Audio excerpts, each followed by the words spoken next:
morning had called me and says, Coach, I see you're leading the nation in rebounding, #1 in the country. And I said, yeah, we missed a hell of a lot of shots.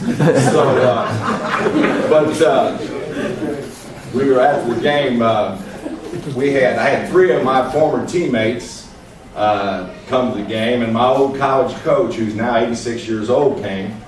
He asked me after the game, he says, who is your free throw coach?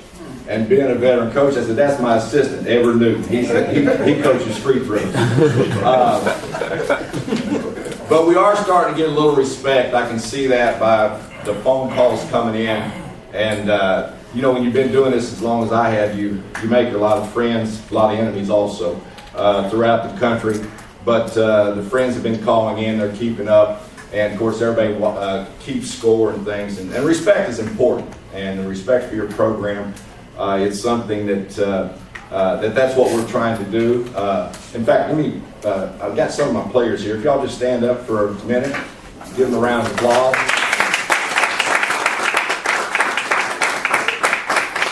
As I told you last week, and I'll continue to tell you, and I told them the same thing.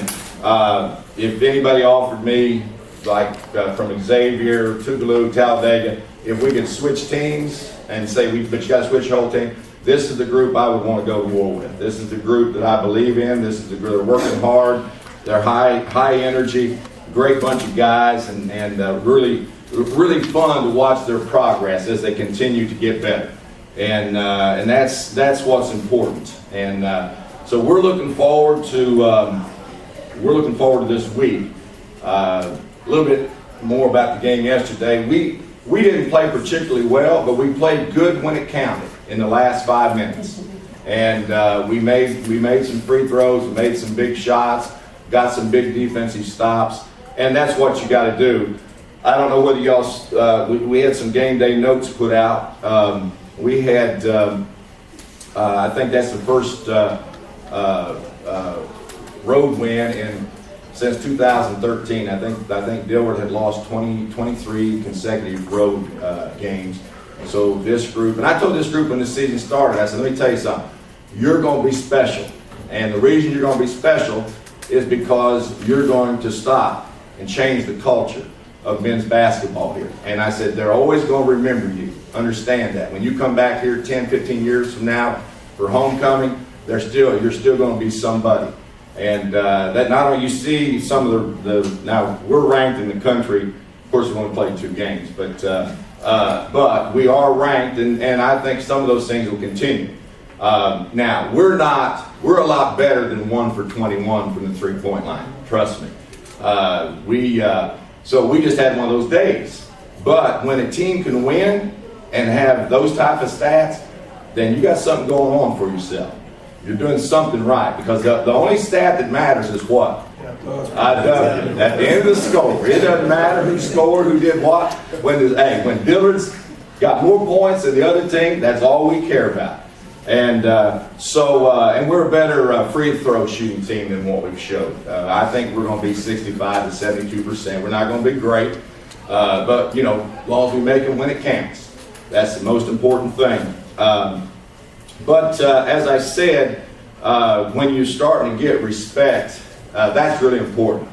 I'll never forget, I'm going to tell one story before I move on. When I was coaching University of Arkansas Little Rock, Clinton was the governor. And Clinton would come, he would come out to almost all the games, him and Chelsea, and came by the coach's show a lot of radio. He loved Mexican food. And would come by, and we had a Mexican restaurant and have the coach's show. And we had a big win. I can't remember who it was over. But anyway, my daughter, Vanica, was 6 years old at the time. And we had always started, now look, when you answer the phone, this is how you answer it, but if it's a stranger, hang up, don't talk. Well, we had a big win, and the governor called, and Vanica, being the sweet little girl she was, she answered the phone, and next thing I know, she hung up. That quick. I said, Vanica, who? He says, Dad, you said a stranger. And I says, okay, all right, you did good. And so here it rings 30 seconds later. She answers it, hangs up. I said, Vanica. I said, let me get it next time. So it rings about 30 seconds later. I pick it up. I said, the Newell residence. He says, Coach, He says, how old's your daughter? I said, 6. He said, I'm glad she's not old enough to vote, because she certainly wouldn't have voted for me. But that's respect. And I told him the story about what we had taught her to do. But we've got the next 5 games. 4 out of 5 are against ranked opponents, and the other team we play in Chicago Saturday beat Philander Smith last week. And of course, Philander is ranked in the top 15 in the country, I think, top 20. And of course, one of the teams selected to battle out for the conference championship this year. We've got tomorrow night LSU Alexandria. They're ranked 5th in the country, and they did get upset last week or over the weekend versus Tougaloo, and which I didn't really want that to happen, but that's okay. They'll come in tomorrow, and as you'll see, they were 24-3 last year. They went to the national tournament in Kansas City. They've got size. They've got a lot of Division I transfers. They've got the total package. They're they've got good guard play, and so it should be a great game. And I think the difference in the game could be our home court advantage. I think that I'm sure we had a great crowd last home game, and I think word is starting to spread about Dillard basketball, and that's what you want, and in a positive way. And so I think the crowd can certainly be a difference maker tomorrow night. And then Thursday night, we've got Life University, who have won 2 national championships in the last decade. They're out of Atlanta, and they'll come in, I think they're 3-0 this time.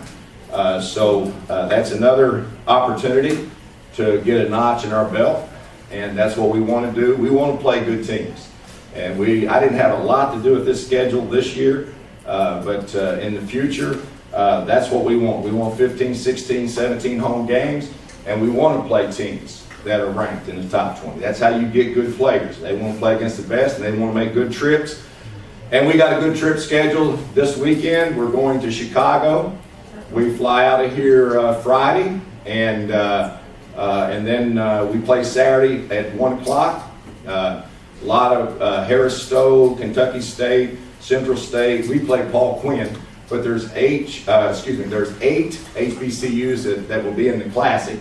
So we play at 1, and then get a chance to watch some of the other teams play. NAIA schools around the country, in different parts of the country, and then we fly back Sunday. And then we got William & Carey and LSUS the following week, which both teams are ranked in the top 20. So it's a big, next 2 weeks is big for us. And we're certainly looking forward to it. It's something that, as I've said many times in the 3 luncheons, this is why I love doing this, is the challenge.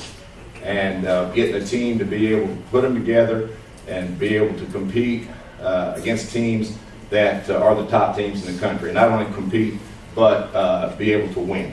And so we are 2-0, and we think that our chances tomorrow night are excellent. At this time, any questions from out there? Coach, other than your superior height, being able to out-rebound the folks, was there anything, any development that you were particularly proud of or even surprised about in the first 2 games? Well, actually, our rebounding we thought would be an advantage. We've had a couple guys step up. One of them here, Dennis Reed, is might be leading the country in rebounds. I don't know what the stats there. Number 2 in the country. He finally came out of his trance. The first 5 weeks, I told his roommate, as I brought him to practice, I brought him over and said, Dexter, let me tell you something. You better get, I won't say what I said, in shape, because I said, he's going to be back home in England, Arkansas at Christmas. And so, you see, he listens to Dexter, his roommate. But he's been a very good surprise. And now the thing about it, everybody loves a surprise one time. The thing I want is he keeps doing it. Say, I don't want him to, I just want to be surprised 1 or 2 times. So, but that has rebounding, not only, of course, DJ's 6'6", but Demetric Austin 6'7", and then the young man who's a sophomore for us, he is about 6'10", probably.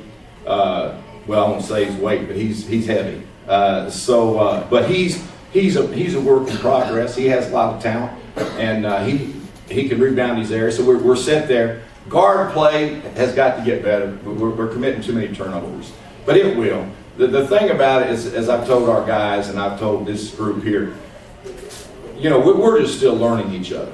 I mean, I've got good individual talent, and you know, now we're starting to learn as we play games, you know, who you need to have in there in the last 5 minutes, who can get this done, you know, who you can trust, and so and that takes games, because we don't have any seniors. We've only got, of course, I'm a new coach, and they're all new players, and we've only got 2 players back that played last year, and so we're going to be one of those teams that's going to continue to get better. And I've told Dr. Barnes that if we can get through this first part, you know, I like playing these teams, these ranked teams. I wish we had more games under our belt before we played them. But it is what it is. And so, but if we can get through this first part and don't get knocked out, then when January comes around, this group's going to be hard to deal with. And that's when you want to be good. So I'm looking forward to it. Any other questions? Yes? So what the things that struck me in the game that we were able to see were, one, the amount of chemistry that the team has, and number 2, the amount of energy that I saw both on the court and on the bench. So first, do you agree with that assessment? And if you do, what do you think attributes to that? Well, first of all, I do agree with it. And that is, I've said many times, this is a high energy bunch, and which is good. And you got to calm them down every once in a while, but I'd rather try to calm somebody down than try to get them, you know, because I don't like being around what I call the dropped eyebrow look, you know. That, you know, these kids smile, they love life, and they want to do well, and so that's, you know, that's what I attribute it to is, first, their parents or whoever raised them, because I can't take credit for that. But second thing is that they get along great, and I think our leadership committee we communicate weekly, and you know, if we see somebody that, you know, is not on the same page, then we talk about it, and that's their job, is to go out now and let's get him on the same page, and that's important. Leadership is what it's all about. I mean, if you got leaders, you know, some of you don't know. I've been doing this last 14, 15 years. I let the team select 2 leaders, and I make sure they understand. Now, don't select someone just because you like them and they're your best friend. You want this person to come and represent you in the meeting, and we meet weekly. And I'm on the committee also, but I'm just like one of the guys. I'm not their coach then. I want to know what's going on in the dorms. You know, just let's talk. You know, what can I do to help? And then I select 1 or 2. But in that voting, which showed me right there, we had 7 kids that got votes. So that's unusual. That's almost half your team that somebody thought that they have leadership skills. So that's important when you look at certain things. And but yeah, this is a group that they're great on the bench, and I don't think they're going to let now. You know, I've been doing this a long time. When you're 2-0, hell, everybody's happy. You know, it's when you lose 2 or 3, that's when you get checked. So, anyway, yeah, that's whoever raised them did a great job of bright-eyed and bushy tail. That's what we want, and because that's the type of kids we want. And you know, if you get 1 or 2, it's not like that. If you put them in a good group, they'll get them changed, and that's what we hope will happen. That's what we expect to happen. Any other questions? Yes, Mr. Mitchell. So the 2 guys remaining on your team from last year, can you talk about them accepting their roles and understanding your system from the last team they played in last year? Okay. Well, the 2 young men is Patrick Thompson, who's here, was freshman of the year last year, and the Houston Chapman. And Houston's been hurt. I didn't even mention that. Houston and Chris Benefield both sprained ankles. They didn't play Saturday. So we had those 2 out, and we're still waiting on a couple, probably one of our better big men, to get through the clearinghouse. And so we're going to obviously get stronger. But yeah, as far as accepting the role, I did bring Patrick in this year, and Patrick is a 6'4" postman, which you can play post in this league, or at this level at 6'4". But I brought him in, and he worked hard this summer, and I brought him in and said, look, you do what you want to do. Here's your decision. I'm thinking about redshirting you if you want to and teach you how to play out in the perimeter. So you'll sit out a year, and then you'll have 3 years left and be able to, on this year, work on your passing and your ball handling. All right? Because right now he's like a bull in the china shop. All right. So once he learned, I said you could have 3 great years.